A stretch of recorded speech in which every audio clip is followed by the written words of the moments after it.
Good.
Bing sembah niring ulun kapurpa risang amur bing rat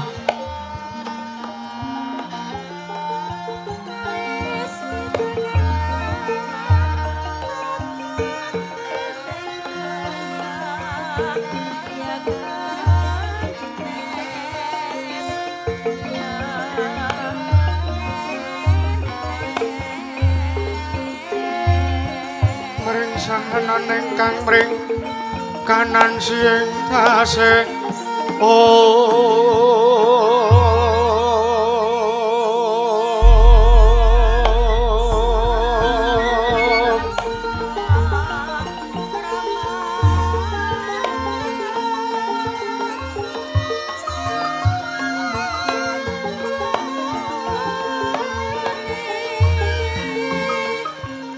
mawe puka kang sawega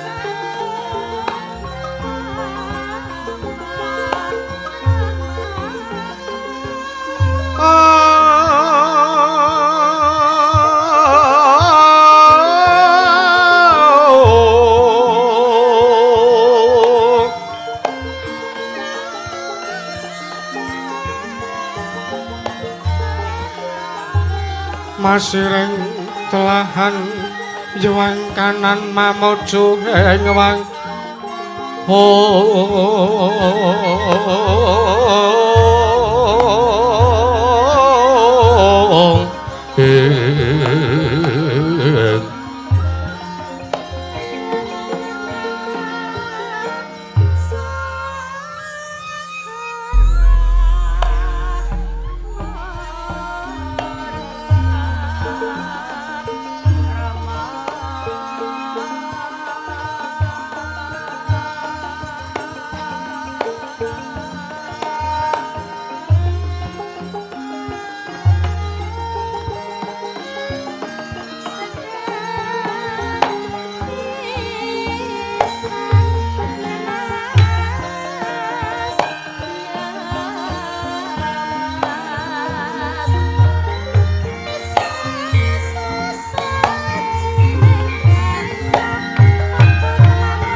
Sinarta pangling gumurdu mring nyuwang sukma kawekas ulun tinar buka piwaraning kandha kena pinlangening budaya luhur mrih dadya tepa palupi marsudi tateging dharma ing reh kautaman purwakaning kandha linarik runtuting basa donga kuna ngemusu rasa yen naras saya karaos mulat sarira hangrasa wandi uruhing diri rasa remangsa mangsani lir jalma angila kaca jarweh wis rangkup caing carita ala becik wis gumelar jroning pagelaran Yogu Jatria merisane pagelaran inggit purwa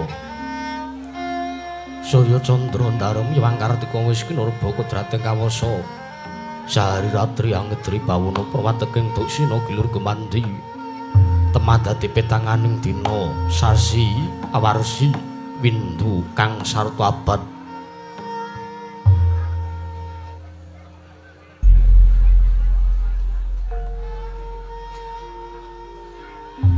Tatung lantang kartu mangkar toyo sini rambun toyo Jawa padeng rembya dada pandeng kutu-kutu walang atuku burun-urum yang burun dadu beranan tanpa wijalan padang terawan sinal sang bang renam kang arus sumur bawani jagat mungging jagat wetan tumungup-mungup mungging kalingan wukir abang merengangah lamun keksi ayah dilat-dilato bumi saya tangu sumur busang jibang arko katon sumeblak kanan kiri ning abang esmu jenar kapur bawan sinari sang jibang basonto tanam tu katon ijo royo-royo amangku gunung enggang biru moyo-moyo pucuk ing gunung ki mulan gendanu kasira ing Praban Sono lenggat lenggut nganti kaya gunung Makutha Mega tan wetawis dangu soleng kawula tasih dene Luarsa ngupya buka garap Tegal sawahe anglu ursula tatono medhot sinambi sendonan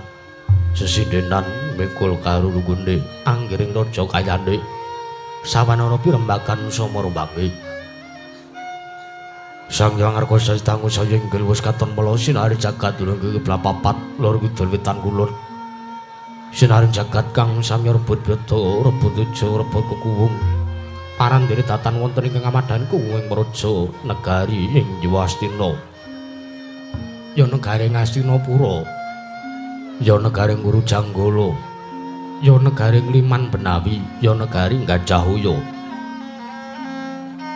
apanjur kira pambukaning kandha sarading mangke krana negari Ngastina dumadi saking pulo-pulo bebanjaran sinasa pantaya Benawi tinampi ombak samudra binanglangut kang tanpa pagut pekating paninggal kapanto urut ing Cakrawala wane-wane jagring wisi sawane kinebing jurang corong kinebung guwa sirung kinarya sesuh beksi lawet miyang sarang burung wonten ugi pasisiran tersasana jembar kebekaning pasir gemelaring garis pinggir tanem tuwuh ngrembuyung royo-royo karang kitri rewi-rewi ron klopo bumi subur pasiten mawur satengah tinandur tangkar tumangkar kawuyan dadi gunung-gunung bebanjengan angrang sang langit lenggak-lenggok lampahe toya mijil saking sendang wening tirtane line pinara para planit nampi wadhuk pinentung-bentung kinara pangilane sawah nyang pategalaning nara kesema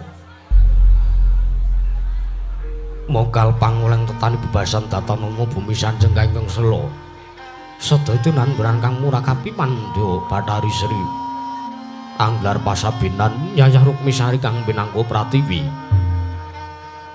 pategal nggo beljeng kang godhongane ambek kowe nganti kaya manglung-manglung bibitane polo kependrem polo kesimpar polo gumantung sadotan kuciwa sinawi tukulan kang mawi kesarasaning diri ingon-ingon aja kaya tewen sansaya ngrembug lampun siang aglaring manggonan lamun wanci sarep surya samya mulih marang kandhange dewi-dewi tatan ana carane kandhang nganggo kenancing palang labet tebi saking tindak Durjana Cuti samya sayek saeka kapti karo ring nusa bangsa tuwin negari ing Yawastina ana kang ngembang gunung anggur rinaksa lestari run tumurun arah tumrah sadya dadi huru-huru kaning lengkungan langkung-langkung lamun tinaliti sambung samya sambet ing sesanggeman sepen tebih saking tindak sansaya sinansaya winada wida anane mumat sinamatan daya dinayan sawiji-wiji semapan jatung jejibahan kang pinuji temah mawujud manunggaling cipta rasa karsa ambabar karya kenging pinasake negaring Yawastina nalika semula lagi manjing marang jaman kucana panjang punjung pasir pak pawukir Jinawi gemah aripah kartata turta raharja dasar negara kang gedhe bori padhang jagat dhuwur kuset turta adu kuncarane turta kasusuring manca praja lasin tanta wau ingkang asta pusarane ngadil bangsa negari Yawastina anenggih menangi Raden Ucapna Dasa namaning Sang Nata Dasa 10 nama wis mestani jejuluk Sang Nata Prabu Kalimataya ya Sang Nata Prabu Puntadewa ya Sang Nata Gunatali Krama ya Sang Ajata Satru ya Sada Dwija Kangka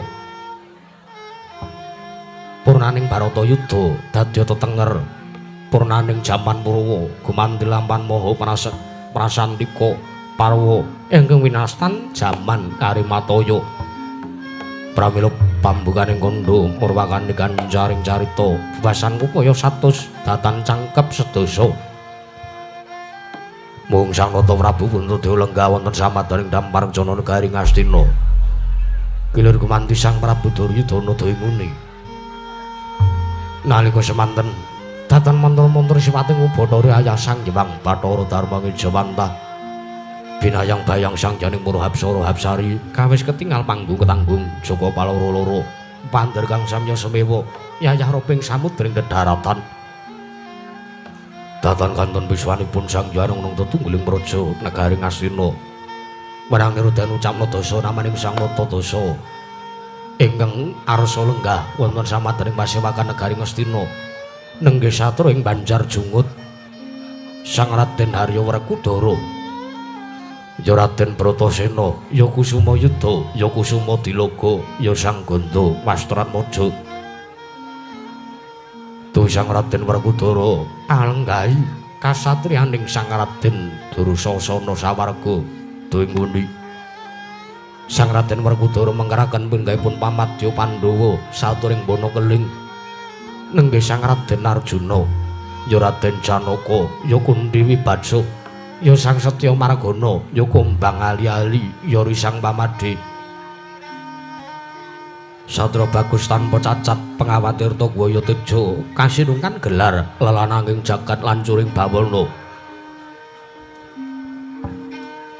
pramila datan wonten kantun aja kejamak lumrahing titah sawantah ananging widodari uga kawengku garpa dening pamadya Pandhawa Sang Raden Arjuna kadarokasan ingkang lenggah wonten sapepenganing Sang Nata Prabu Puntadewa ya Sang Prabu Kalimataya nenggih waragil Pandhawa Sang Raden Nakula miwah Raden Sadewa nalika semanten pepandir sang ya para kawula samya gandeng pasisiran jejel Ariel rapet pepet pipit prasasata tepan dengkul datan poselo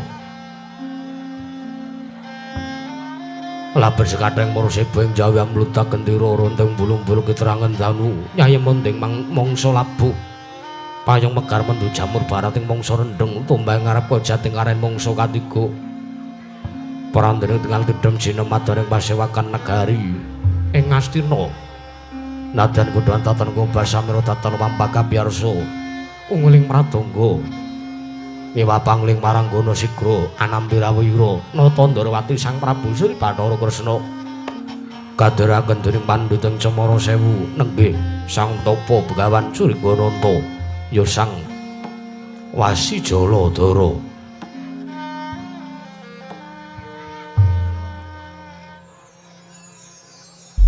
pramila katingal tidhem madaring pasewakan negari Ngastina nadyan tatanana bane walang alisik arsa medhar sabda Sang Prabu Puntadewa dada kumanggule wijiling pandika Sang Prabu Kalimataya ingkang dering kababaring lisan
langening nalan jiwanatu arwantan moncar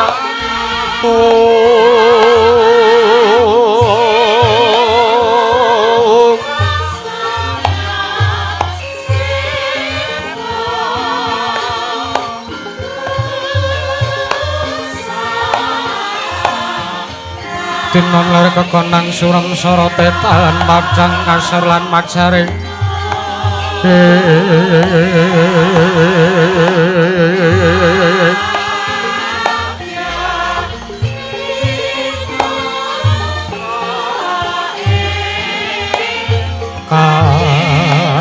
kasar lan majaring purnameng kekono dasaring mangsa katiga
Sri Tinon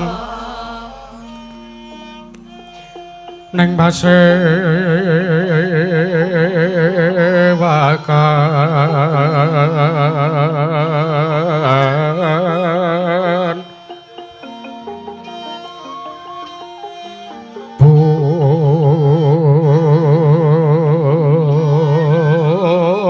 busana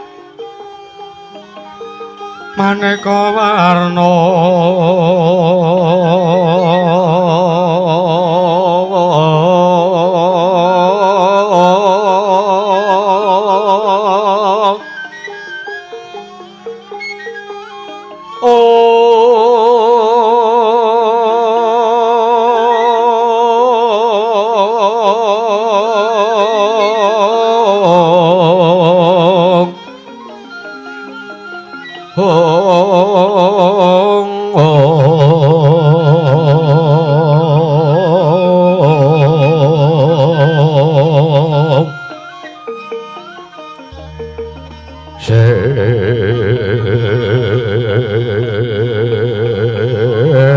Pak Bos Betengu Diono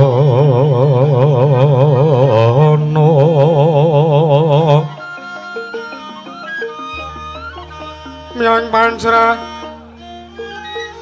Sarawarogma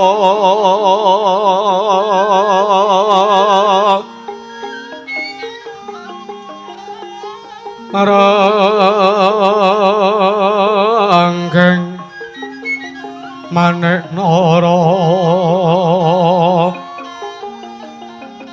Narawata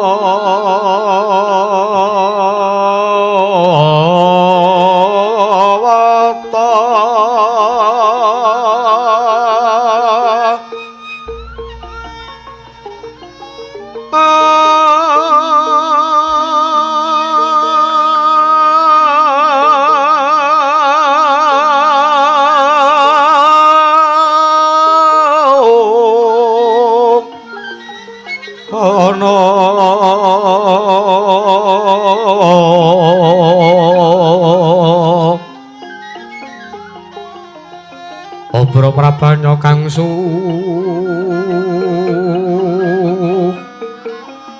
Mirat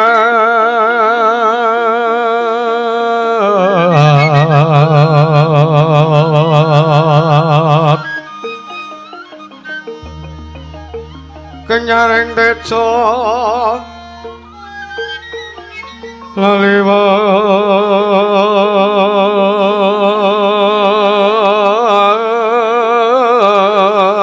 Laliwaran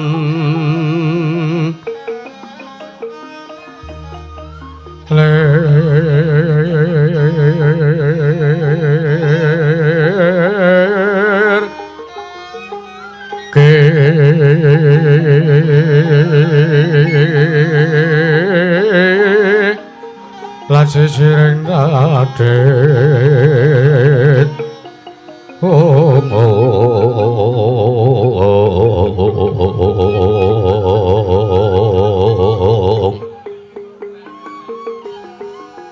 wimbo kekandha mrek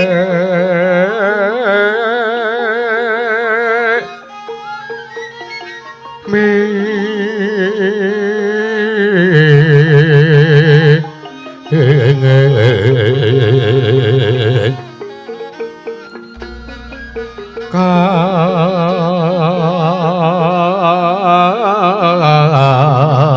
diuping mak aroto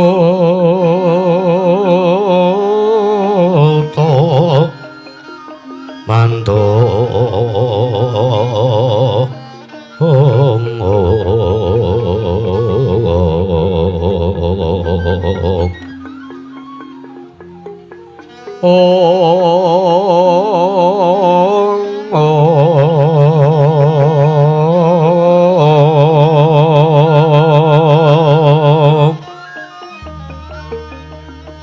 saparan mangambar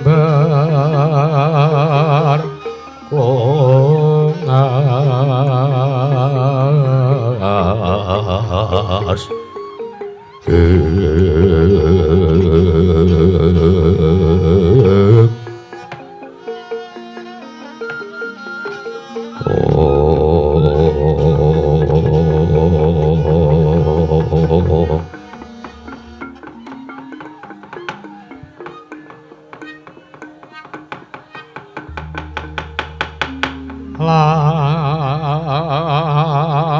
lamun sira angga guru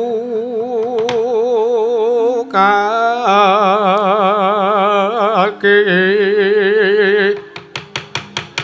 hamilya manungsa kang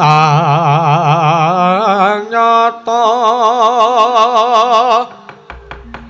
enggang becik martabate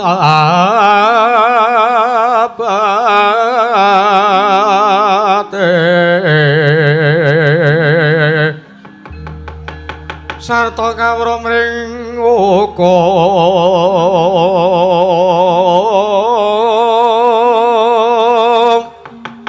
kang ibadah lan arangi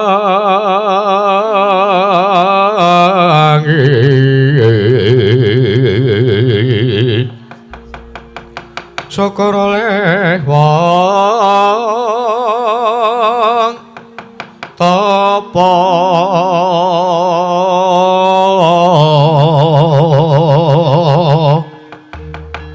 enggang was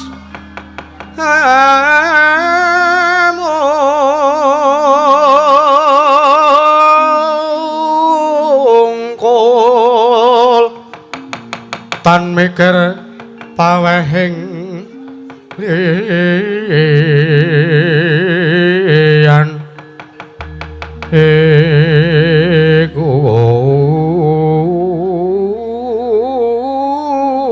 pantes Guranana kaki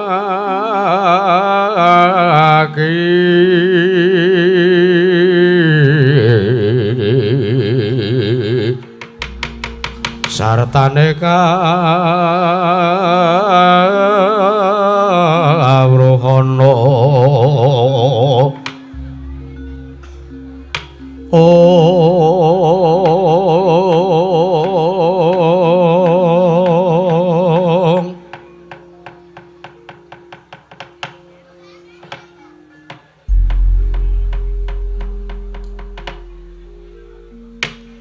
Niwang Agung muga ngayomana marang praja negari ing Yawastina saisinipun.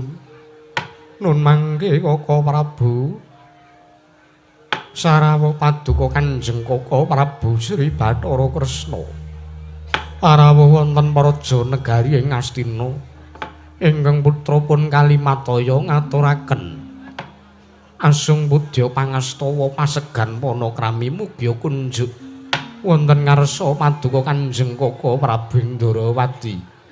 Kaka Prabu Sri Bathara Kresna, Kaka Prabu Ndarawati. Jagat mangestu wayah para jagat. Kawula nuwun inggih Yayi. Sakalengkung paduka Yayi Prabu Kalimataya, Yayaji, amiji dumateng wiswanipun ingkang Raka Ndarawati. Asung pudya pangastawa pasegan panakrami sampun ingkang Raka tambi. Akarya bombong yasmanahipun ingkang Raka Ndaraka. Yayaji, mboten langkung kula ngaturaken salam taklimipun ingkang Raka Mugya kunjuk katur wonten ngarsa paduka Yayi Prabu Darmakusuma, Yayi Prabu Kalimataya. Kaka Prabu inggih. Mboten langkung kula tambi akarya Cundaka Panglingga Murda.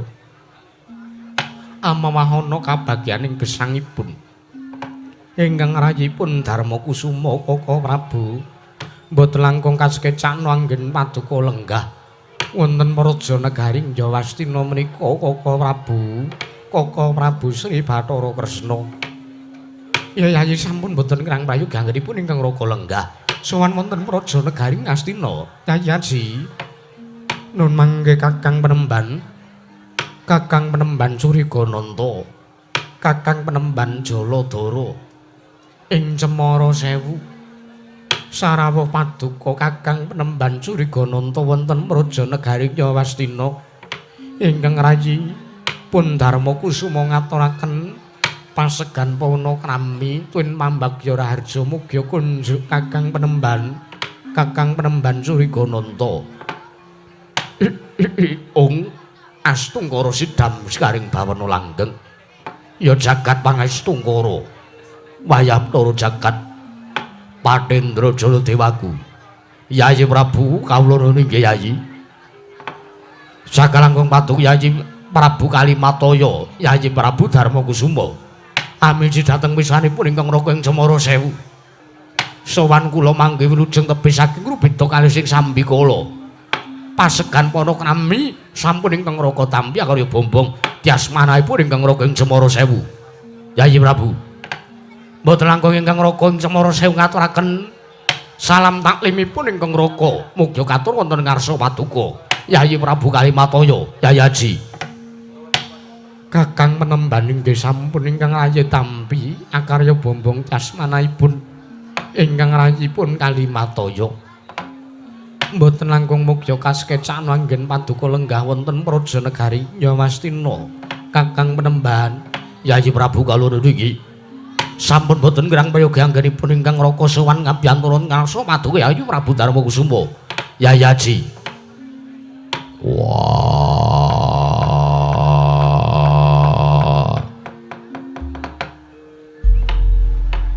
Criteng kakangku Kresna kakangku Ndarawati, sarawuh Kresna kakangku ning Praja Negara Ngastina. Warakudara ngaturake sembah Warakudara Tampanana. Kresna kakangku, kadangipun Kakang Dimas Warakudara ing Banjarjungut. Ya Warakudara tak tampa. Siadi atur bekti kelawan pun Kakang ora lihat pangestunipun Kakang Tampanana. Tagegem dadake jimat ora liwat prayogana pun mulunggu. Ngadhep ana ngarsane barep kakangku. Criteng kakangku, kaya wis ora kurang prayoga Werkudara. Wah, Surigananta kakangku. Aku ngaturake basaku katura. Werkudara ya, siadhe atur bekti kalamun kakang. Ora lewat pangestunipun kakang ing Cemara Sewu wae Tampanana Werkudara, Banjarjungut. Yo, tagegem dadake jimat ora liwat prayoga nonggon mulunggu. Arawuh ana ngersane barep kakangku. Wasi Jaladara kakangku. Kaya ora kurang prayoga Werkudara sawanipun kakang ana ngersani Yayi Prabu Kalimataya. Bratasena. Nun mangke Kaka Prabu nadyan ingkang rayi ing Bana Keling. Pun Arjuna ngaturaken sembah sungkem pangabekti kula kunjuk Kaka Prabu. Kadangipun Kakang Dimas Arjuna ing Bana Keling tak tampa. Ora liwat pangestu sartane pamujanipun Kakang wae Tampanana Dimas. Kawula nuning nggih sampun ingkang rayi pundi karya jimat pariben dayana ing kasantosan. Koko Prabu mboten langkung kasekecakno lenggah paduka. Arjuna kaya wis ora-urang prayoga yayi. Kakang Penemban kula ngaturaken sembah bekti kula kunjuk Kakang Penemban ing Cemara Sewu. Arjuna ya tak tampa. Ora lewat pangestunipun Kakang wae Tampanana. Kawula nuning nggih sampun saged anggen kawula pundi. Mugi kasekecaken lenggah paduka Kakang Penemban. Ya Janaka kaya ora kurang kepenak. Wah lah. Janaka wonten timbalan kang adawu. Kowe saiki wis pindah kesatrianmu mapan ning Bonokeling. Iya, pamuji paduka. Saksurutipun Kakang Mas Tirtanata samangke ingkang rayi pun Arjuna ingkang nglenggahi kasatriyan Bonokeling. Yo, Arjuna. Wong saya tuwa yuswamu kudu luwih menep. Inggih. Aja ngasih mengko tumindang kang ora prayoga. Tumindang kang boten prayoga liripun nganti kaya kowe iki ora sandadahi tok ora ngerti, kowe ora sandadahi tok lali. Kowe iki wis tuwa, senajan kowe wis tuwa mesti isih akeh sakathing wanita ingkang tansah kayungjun marang bagusmu kuwi Janaka. Inggih Koko Prabu. Mula kang saka kuwi. Gandeng yusmamu kuwi wis saya sepuh, yusmamu kuwi saya tuwa. Kowe iki ndhe putu. Lehmu medhok kuwi lerenana. Inggih. Kakang Penemban ngestaken dawuh. Mboten langkung kula namung badhe mundi dawuh paduka Kakang Penemban. Bule kakangku. Werkudara piye? Wah, jlamprong ki tuwekan. Ya. Ora mawas karo yuswane. Ora mawas tegese piye? Dek iki ning prapatan Negara Ngastina. Enek wong wedok loro boncengan numpak pit. Wah, Janaka wis iso bedhek. Bedhek piye? Kae mesti. Wah, papat loro Apa kuwi? Kakang Mas Werkudara menika mbok sampun kados mekaten. Wah, kowe kaya apal-apale, apal mawon wong kula menika sedaya. Ukuranipun menika sedaya ingkang rayi mengku.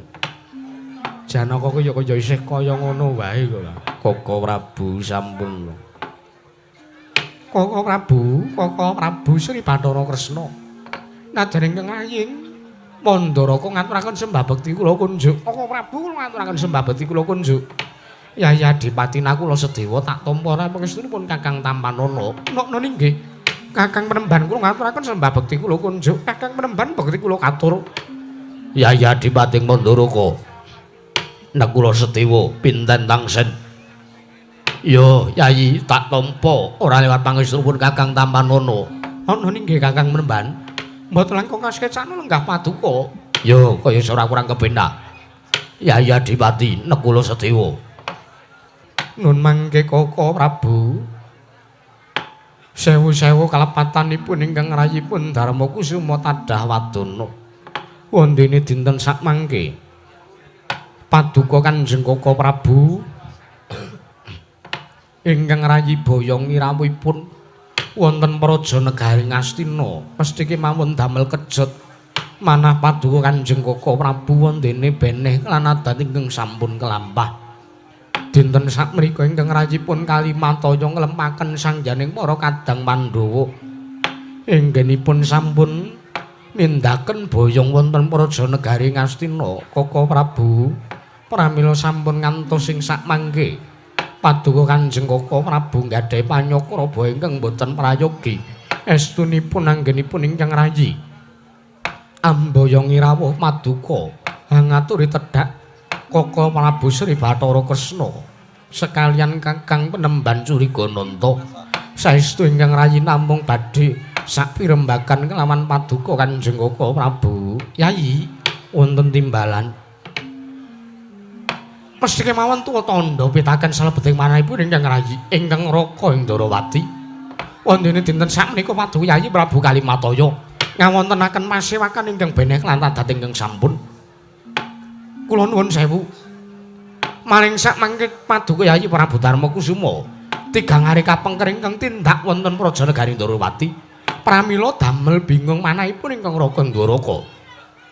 Nanging senajan to semanten Yayi, gandeng ingkang Raka ing Ndorowati menika minangka dados pujangganipun para Pandhawa. Pramila senajan to ingkang Raka menika katimbalan wonten ing Wancirina tartentu kula mboten badhe suwala.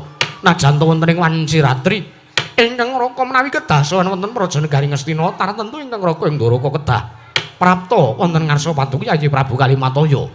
Yayi Prabu iki semanten ugi ingkang Raka ing Cemara Sewu kagiat setaning penggalipun ingkang Raka.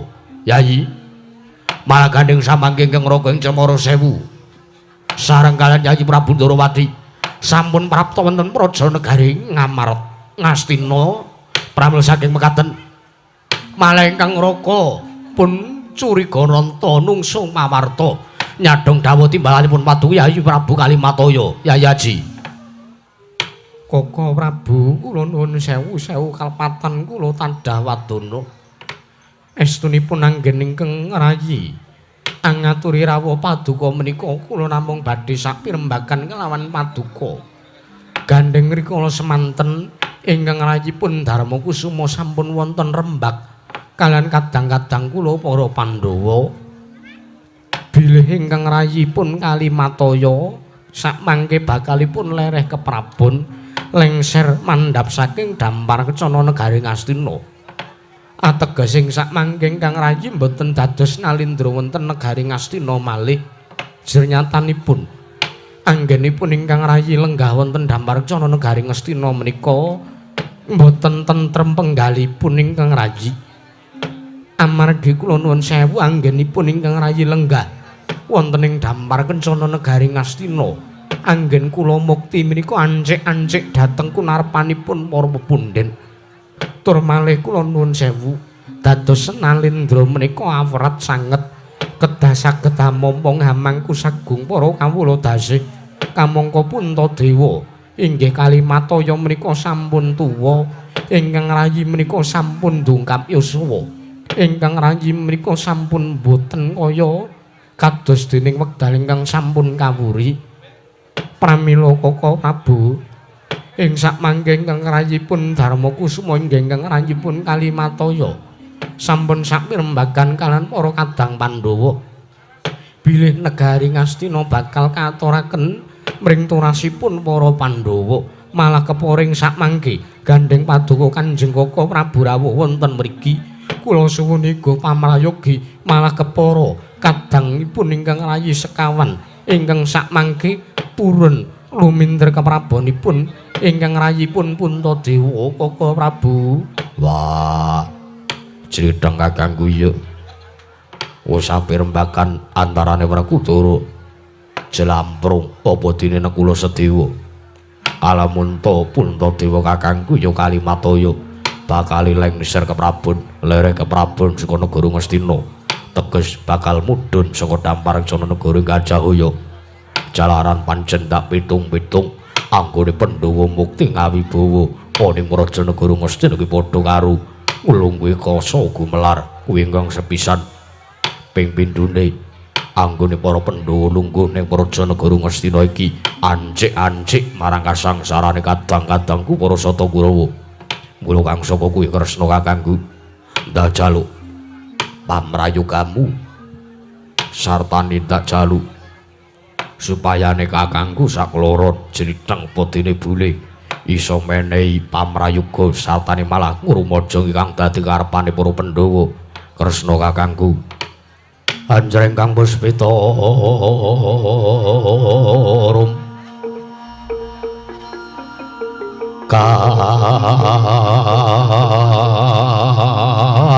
kasilireng samirana mrih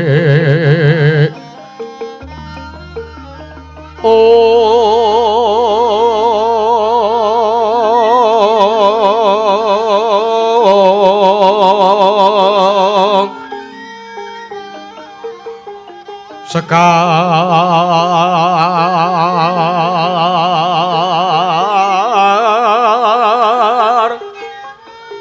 katon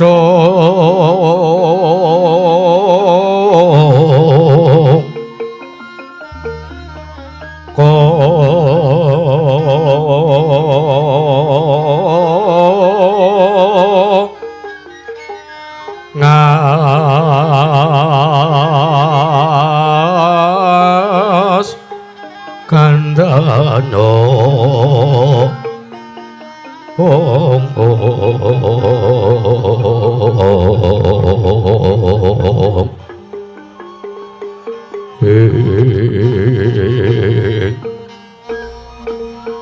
Maweh araras ratnaning driya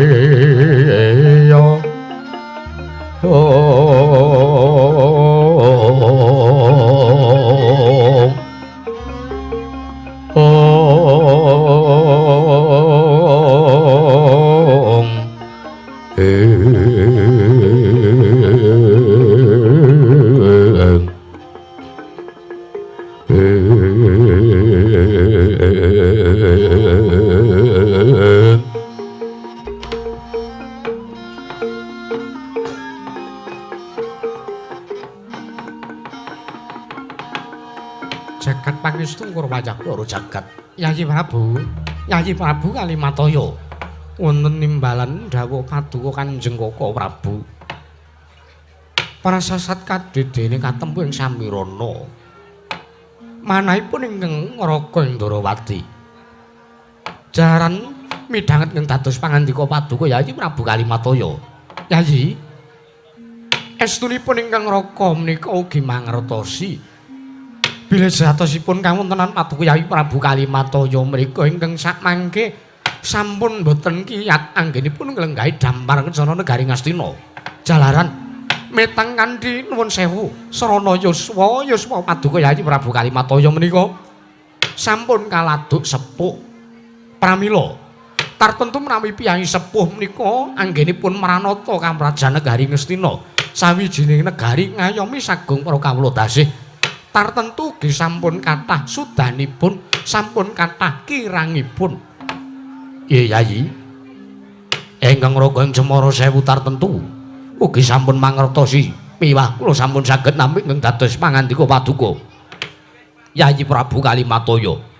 Ing mekaten Yayi, ingkang ing Ngraka Indrawati lair lan batos rumajangi bilih paduka Yayi Prabu Darmakusuma badhe lereh keprabon.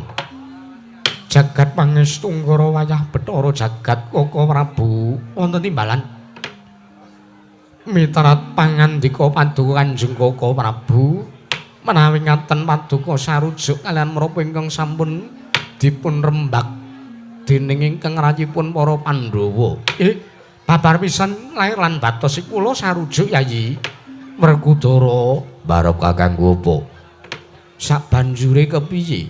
Wah, Werkudara mung kari manut jernyatan ingkang duweni wewenang Purbawasesa tumrap abang wijone kanan negara Ngastina kuwi mung barep kakangku. Mula dawuh sabanjure kepiye aku mung kari manut sing dadi ngendikane Puntadewa kakangku. Koko Prabu Kresna. Kula wonten maring dawuh Yayi. Maling sakmangke gandeng paduka sampun sarujuk. Malah kula suwun kinten-kinten menawi miterat pamanggih paduka Kanjeng Koko Prabu sinten to ingkang pantes luminder keprabonipun ingkang rayipun Darmakusuma. Yayi wonten timbalan menawa mboten prayogi menawi ingkang Ngraka ananting dumateng kadang paduka pun para Pandhawa sekawan. Inggih menawi ngaten ugi langkung prayogi Koko Prabu Dara. Jeneng kakangku apa? Yen to siadi kira-kira dadi Nalendra lumintir keprabon Yayi Prabu Darmakusuma ya Yayi Prabu Kalimataya kira-kira siadi sagopara. Wah, ora sudi tegese piye? Wagah Werkudara ki wis tuwa, Werkudara ki ya wis keladuk ya sawaku. Nganti dadi kaya mangkene kananku aku wis beda sartane aku wis ora prayitna wis ora padha karo kananku sing wis-wis. Mula yen to mbab jenitheng kakangku nuding aku supaya anakku lumintir keprabon barep kakangku lair lan batin Werkudara ora sarujuk. Arjuna wonten timbalan Koko Prabu. Yen to siadi dadi Nalendra ning Prajanegara Ngastina kira-kira kepiye? Kresna wonten dawuh Kakang Menemban. Nek rumangsaku rasa Janaka sing dadi ratu. Lho, nuwun sewu wong neter dhateng ketrimaning gesang. Ora sah. Janaka ora sandat dadi teter ketrimaning uripe.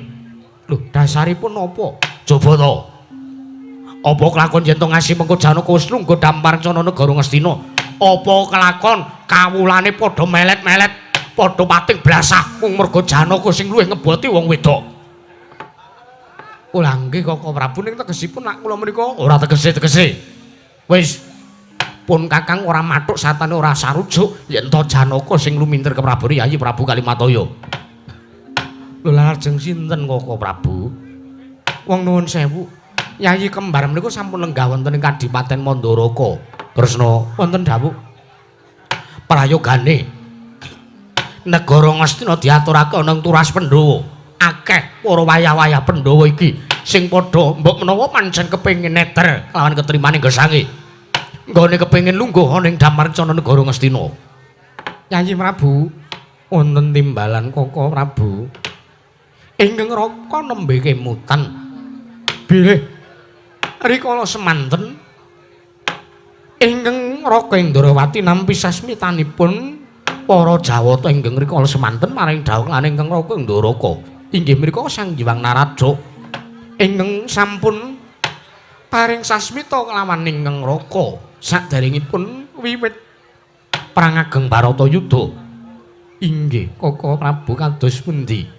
Wasipun ingkang Raka dipun maringi dawuh miwah ingkang Raka dipun maringi wujudipun inggih menika Jitapsara utawi Wedha Jitapsara ingkang isinipun bakal katingal kados pundi lampahipun perang ageng Baratayuda lan kados pundi wusananipun.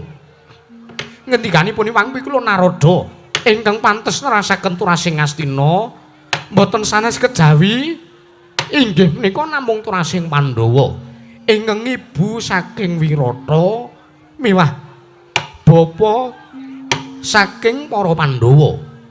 Kamangka nuwun sewu. Turas Pandhawa ingkang ibu saking Wirata bapa saking Pandhawa menika inggih menika namung atmajanipun Nabi Manyu. Inggih menika pun wayah kula inggih putu kula pun marikesit. Lan nalikanipun nampi wahyu purba sejati ingkang nampi wujuding wahyu patih menika ingkang Raka. Pramila ingkang kedah dados patih inggih menika Turas Ndarawati inggih menika anakipun Samba. Inggih. Kresna wonten dawuh Koko Prabu. Apa yen to mengko parikesit kelakon jumeneng nata ning Prajanegara Ngastina apa ora jeneng mirang-mirangke? Lho, mirang-mirangaken kados pundi? Parikesit umure 14 taun. Sartane parikesit kuwi bocah sing durung bisa ngayomi marang Sagung Kawulodase. Apa ora mung bakal murat marit kanane para kawula ning Prajanegara Ngastina? Koko Prabu utawi Kakang Penemban, piye Kresna? Menawi Nalendra mudha jumeneng nata wonten salah sawijining negari menika kedah wonten kamituwanipun. Kudu ana kamituwane. Iye. Kamituwa ingkang sakmangke badhe inggih menika tansah anjamangi sak laku jantranipun Nalendra menika kala inggih mboten sajane mung wayah paduka pun marikesit. Ola. Ngono Kresna, inggih. Wah ya wis ora dadi ngopo. Jen nyatane ora bakal kangelan yen to parikesit ingkang isih yuswa 14 taun. Mengkone bakal madeg Nalendra lumintir ke Prabu Yayi Prabu Darmakusuma yen to ana kamituwane sing jagani pun Kakang ora ndadekake perkara. Inggih Koko Prabu. Banjur sapa ingkang bakal dadi kamituwane Kresna? Mitra sasmitanipun Hyang Pikula Narada nalika semanten boten sanes kejawi namung paduka Kakang Penemban Suriganata ingkang dados kamituwanipun. Bela Kresna wonten dawuh aja edan lho kowe. Lho, edan kados pundi? Aku ki wis tuwek. Aku wis marek mangan gembalaning jagat legiasining kanan. Aku ki wis ora arep dadi ratu. Aku wis lereh keprabon saka negara Mandura. Aku wis ngracut busana Kanalendran tumuling ngrasuk busana kabrahmanan. Malah siadi dawuh karo pun Kakang aku kon ngetutke ratu ki anggepe piye? Nuwun sewu to Koko Prabu, menika sampun dawuhipun Hyang Pikula Narada. Lho la iya, ning rak pantesipun Kakang ki kon leren to Kresna. Pun Kakang ki mung pengin leren, pun Kakang mung pengin sareh, mung pengin semeleh. Aku ki wis jeleh nyawang kanane para kawula. Aku ki wis jeleh nek kon ngayomi sangganing para kawula dasih. Nuwun sewu ingkang ngayomi kawula dasih menika parikesit. Lah iya ning rak pun Kakang to kon dadekke kami tuwa. Pikiran wong tuwa to kon ketayalan ngetutke bayi wingi sore sing lagi umur 14 taun kon madeng nang ndering Prajanegara Ngastina. Pun Kakang ora sago Kresna, pun Kakang ora sago. Wegah, Curigana ta wegah. Koko Prabu piye? Menawi paduka Kanjeng Koko Prabu mboten kersa inggih mboten napa-napa. Nanging nuwun sewu lho Kakang Menemban. Menawi sak mangking ngantos wonten welaking Jawata ingkang dawah wonten ing pertapan Cemara Sewu kados pundi? Menawi ngantos sing sak mangke paduka Kakang Menemban mbadal dawuhipun para Jawata minangka dados kami tumanipun parikesit anggenipun nenggah wonten Prajanegari Ngastina. Menawi ngantos Kakang Penemban ngendika Kresna aku ora gelem dadi kami tuwa sing tansah ngetutke kelawan sak laku jandrane parikesit nggone ngayomi sangganing para kawula. Mengkene enten barang jedhot teng pasuryane paduka ados pundi? Ya aja meden-medeni ngono kuwi to Kresna. Lah pramila menika sampun dados dawuhing dewa kok paduka badhe mbadal dawuhipun para Jawata menika ados pundi? Ya wis. Mbangane kowe ming ceramah wae aku wis manut wae Kresna, manut. Paduka Kresna dados kami tuanipun parikesit. Manut. Gelem.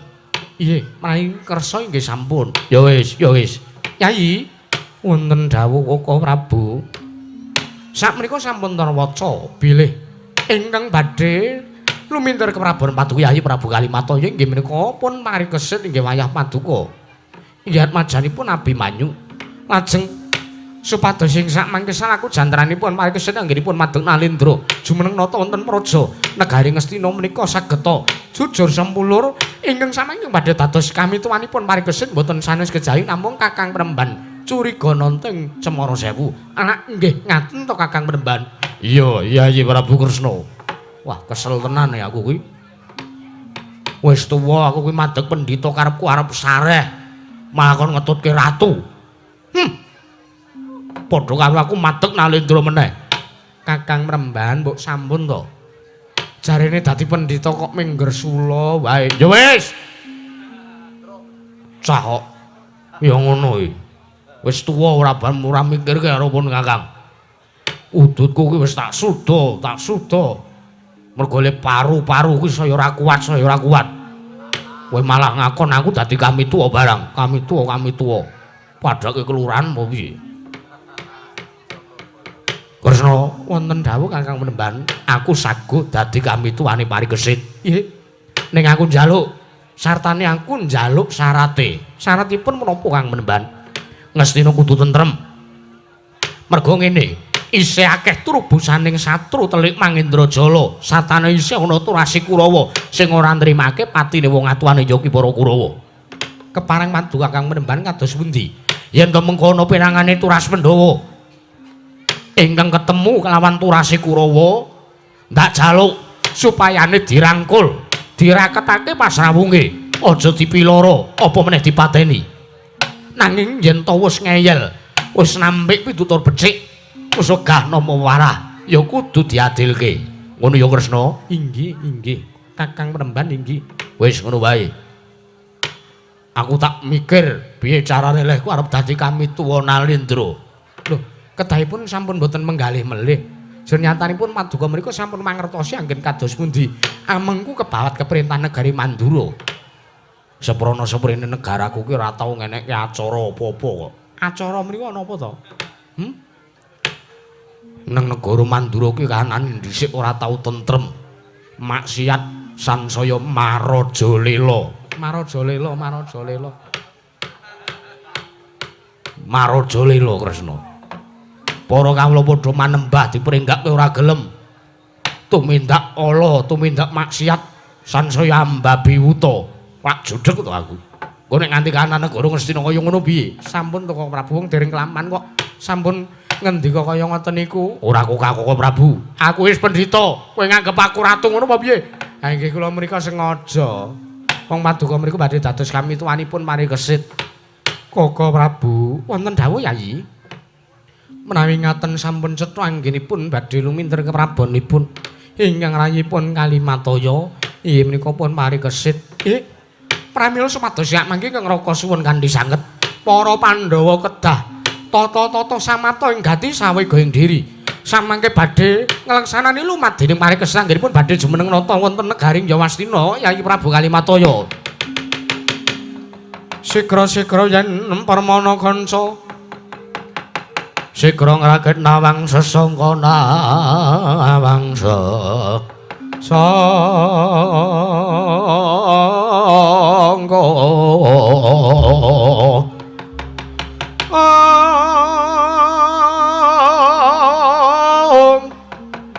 Nalendra mbek marosing sang katri kumulung mangrompak ing wadya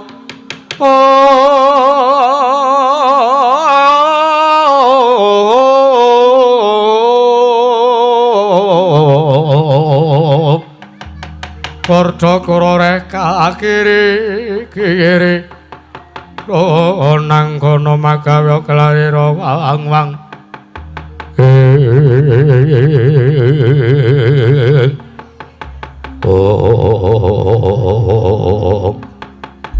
menawi ngaten ingkang rayi kantun nderek tresna kakangku Werkudara piye yen to ngono dawuh clitheng kakangku walilanana aku ngawe putu-putuku para putu-putu Pandhawa supayane jaga sataning ngrondani kanan Prajanegara Ngastina aja ngasiyana telik Mangendrajala trubusaning satru ingkang mengko bakal ngubak-ubak bebutek banyu bening katentreman Prajanegara Ngastina. Werkudara mangkono luwih prayoga. Ya mula kang saka kuwi barep kakangku aku njaluk pamit bakal ngawe sangjaring para wadyabala sartane para anak-anak utawa putu-putu Pandhawa ingkang wis padha mapan ing Prajanegara Ngastina supayane ngrondani jaga kanan Prajanegara Ngastina nggone bakal lumadi putuku parikesit bakal lungguh dampar Jananegara Ngastina. Ya kadangipun Kakang Werkudara sing ati-ati aja kaya bocah cilik.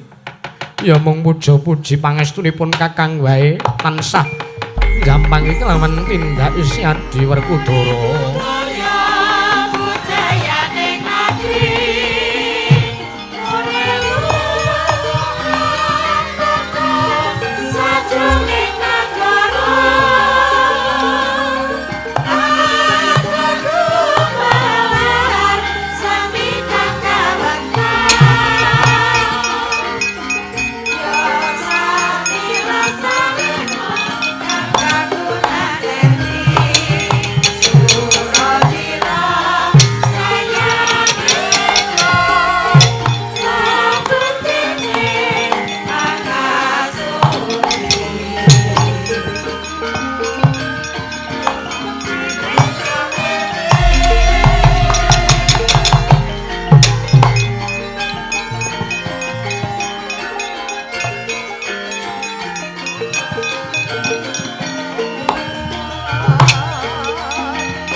mendak alon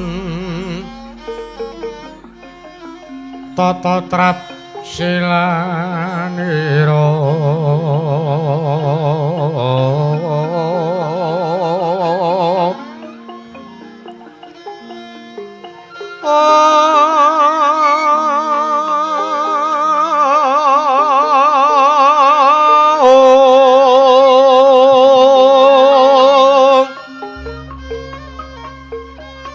ngajamaken astanira ngalih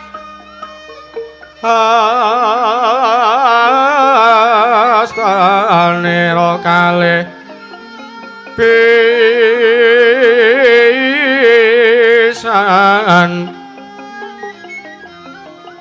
yen ngandika magawe apranta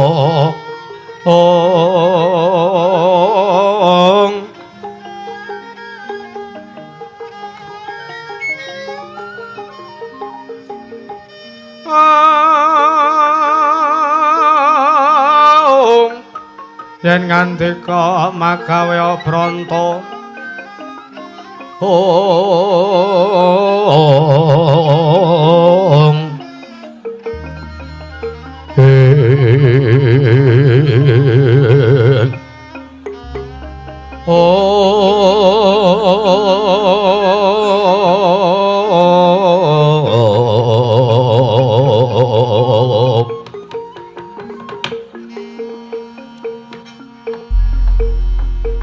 Koko Prabu wonten dawuh Yayi Prasasat kadidene angentosi Sileming Malawa gabus kumambanging Sela Kresna ngentosi benjang punapa lereh kaprabonipun ingkang rayipun Darma Kusuma inggih pun Kalimataya. Yayi wonten timbalan sampun ngantos waskwata salebeting penggalih Paduka Yayi Prabu Kalimataya jernyatanipun mboten dangu malih wayah Paduka pun parikesit ingkang badhe luminder keprabon Paduka Yayi Prabu Kalimataya. Awit dinten sakmenika ingkang ngraka sampun badhe bidhal tumuju wonten ing Saptawarga sowan ngarsanipun Hyang Masuwapati. Inggih menika supados amboyong inggih putu kula pun parikesit sareng kaliyan Hyang Kanjeng Hyang Utari prapta wonten Praja Negari Ngastina tumuling samangke paripeksit badhe kajumenengaken nata wonten Praja Negari Ngastina.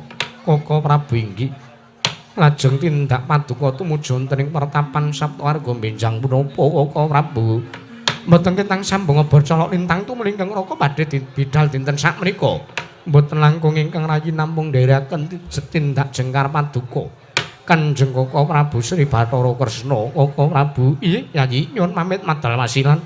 Yayi Adipati Nakula wonten dawuh Koko Prabu bubarna kang padha sibu ingsun kundur ngedaton nonton ngestaken dawuh kepareng nyuwun pamit madal wasilan. Sing ati-ati aja kaya bocah cilik kembar Nakula saduwing Mandaraka kaya wis ora ana dawuh maneh Yayi. Purna gati ning mananggilan Arsa Sang Nata Prabu Kalimataya kundur kedaton jeluk saking dampar kusana kinabet gambarang gadhing kadharaken sang jaring Purumban Jedhi manggung ketanggung Joko paloro-loro ingkang samya ngambil pacaring Prabu kawya saking Mandra Tindaknya Sang Sri Naranata yen ta Cinandra pindha Jawata kairing Widodara Widodari.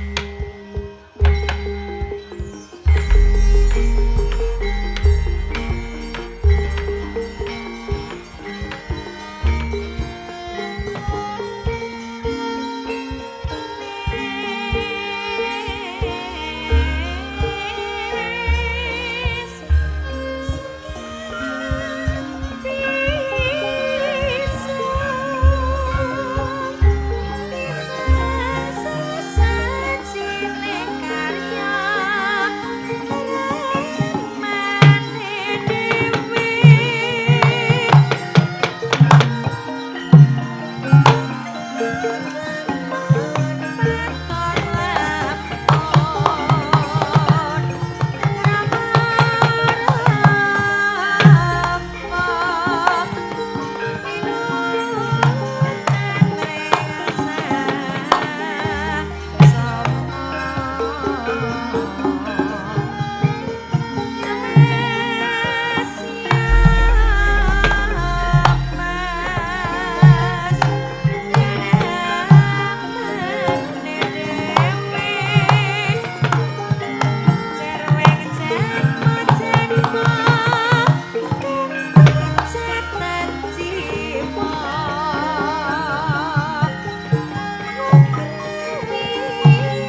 ning alang jarak laran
wean rasa joget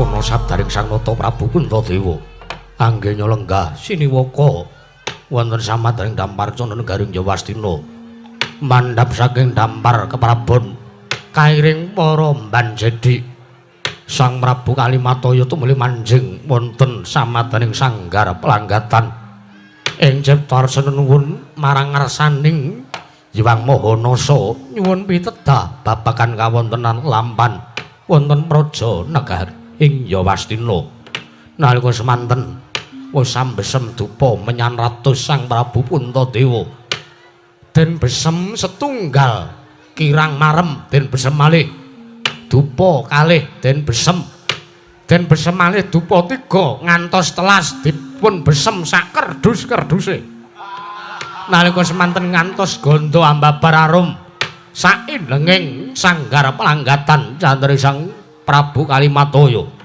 arsa nglempaken sang jaring para mban jedhi kuku sing dupaku melun ngeningken tiasang abake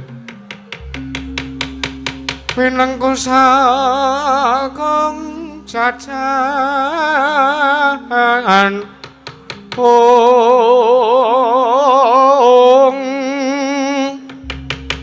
nanging sangatangi kepe sang rasi kaneka putra kangan slok saking wiyati ing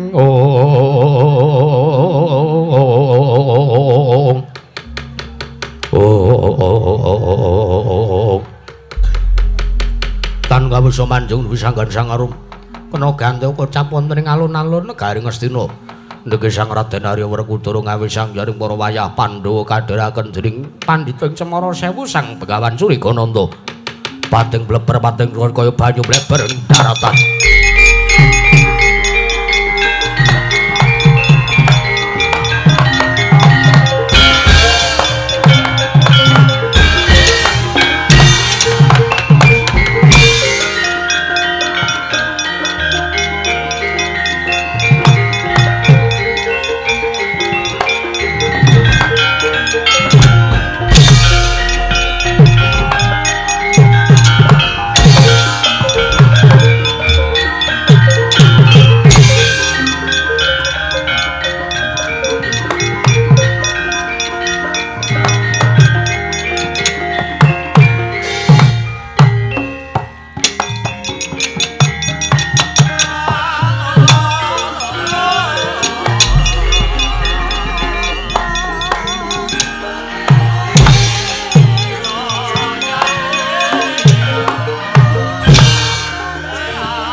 Ngawur.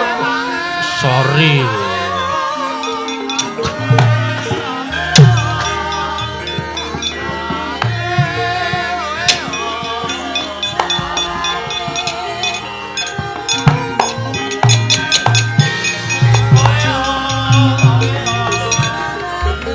Mundur sang Rakyana mate.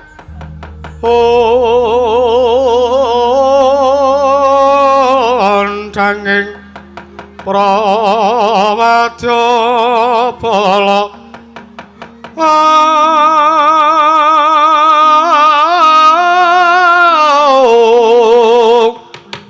Pasur tambur myang sule ing papandhen calutak mewa bandera kandha warna Indo Jalatian Asri Kawuryan Ong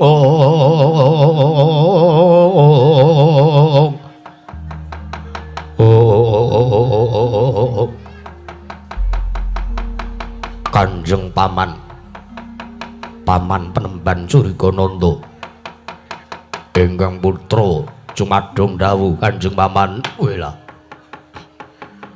Kosik iki lha kok dadi praupane padha karo Setyaki kuwi kowe sapa? Kulat majanipun sawarga Kanjeng Rama Setyaki kula pun sanga-sanga iki Jayasanga. Walah. Lha kok padha plek karo anake Werkudara. Curigananda kakangku piye? Iki kok padha karo Setyaki iki piye? Jan sing dienggo Setyaki lha ngopo? Oh ngono. Ya. Kula mriku majanipun Rama Setyaki sawarga. Yo nggih anakku yo. Kanjeng Hyang kula Cumadung dawuh Kanjeng Hyang. Wah, ora pangling putuku dhewe Wisabajra. Kanjeng Hyang. Kula Cumadung dawuh timbalan paduka Kanjeng Hyang Curigananda. Yo, Wisabajra yo. Kanjeng Hyang. Ingkang wayah Cumadung dawuh. Kosi aku nyawang kowe lha kok dadi tanpa beda aku kaya nyawang Gatotkaca kowe sapa? Kula miwat majanipun sawarga Rama Gatotkaca, kula pun Sasi Kirana. Wah, Sasi Kirana. Porme kok iso padha. Sing bedake ya mung bokonganmu, Sasi Kirana. Kanjeng Hyang Cumadung dawuh. Kanjeng Hyang kula Cumadung dawuh timbalan patu Kanjeng Hyang Curigananda. Sapa iki? Padha karo Antarja, kuling wayah pun Danurwindo Kanjeng Hyang atmajanipun sawarga Rama Antarja. Wah.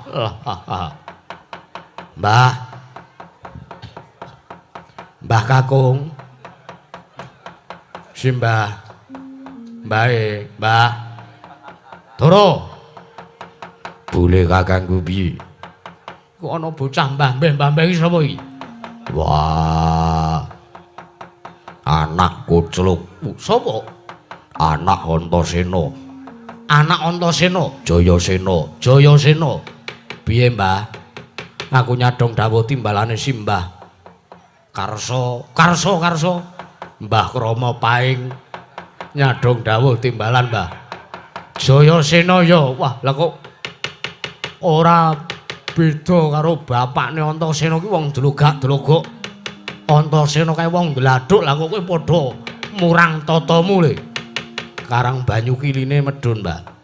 Sing patut dicurigai iki kudune Pakde Gatotkaca karo Pakde Antarja. Coba wong Simbah Werkudara ki ora iso basa, ora iso ndodhok, ora iso tata krama. Anake sing ora iso basa, ora iso ndodhok ki ming Bapa Antasena almarhum. Lah aku ki nunggak semi karo Simbah Werkudara ora iso tata krama. Anu almarhum Bapak Antasena ora iso tata krama, aku ya ora iso tata krama, teges kuwi wis lumrah. Lah sing patut dicurigai iki Pakde Gatotkaca almarhum karo Pakde Antarja jenat. Merga Simbah Werkudara ora iso basa, ora iso tata krama, kok wong loro kuwi do iso basa. Coba engko gek ling nguruni wong liya, Mbah. Aku semelang e.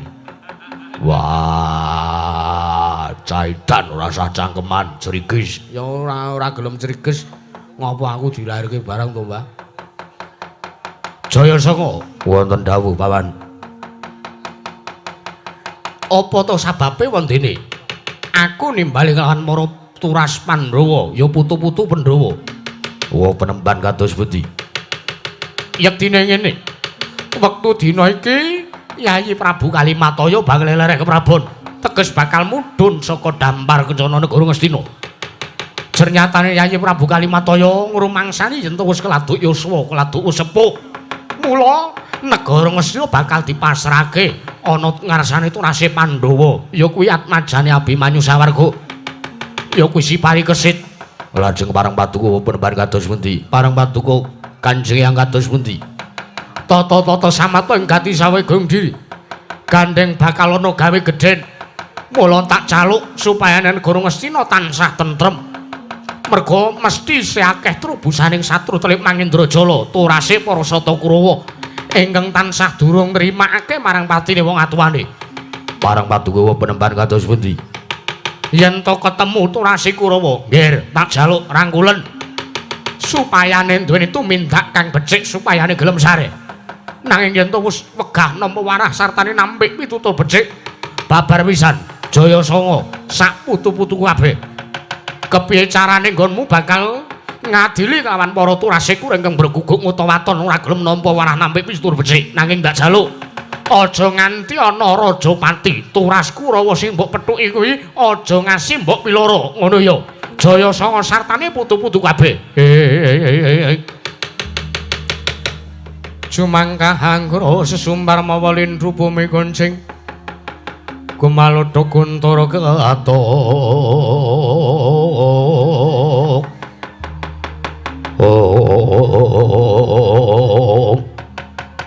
Wa penemban curiga nanta ngestaken dawuh. Lajeng mangkatipun ingkang putra mewah sangyanipun para wayah-wayah Pandhawa minjang menapa? Mangkate kapan, Mbah? Arep nganggo budalan napa ora? Gek budalane selok apa plindru? Wah, cah kentir ora ngerti laras, ora sasuk nyangkem. Kaya karepku ki ben dikira dalang ngerti laras ngono. Kamangka ya ming bluk. Jayasena, piye, Mbah? Nembang wonten kaning Purwadyabala, pelok apa slendra? Sak karepmu. Oh iya, nek ngono aku tak request pelok. Budalane Nyu Palapa. Kaki nembang Jayasena. Ya, Mbah. Enjing bidal gumurung Sengkeng Astina Nagri Angkong ingkang Palaka swabrabusananira Lir surya wedali Sengkeng Salanidya rasa madangi jagat tak munga pening sapucaing ukir Ucengko ya marep babang sumirat kening soroting surya megalan gunung-gunung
Cantol. Wah.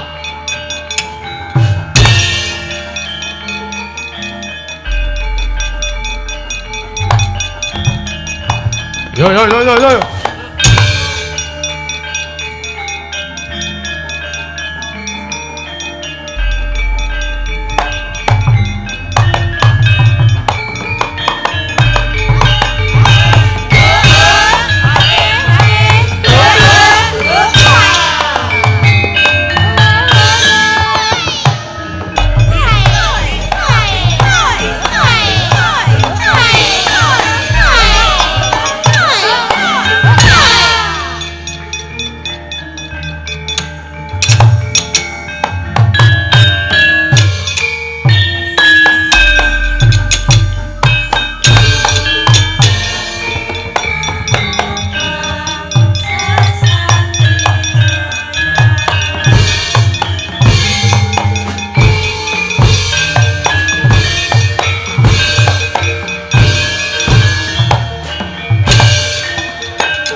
Yo yo yo yo yo.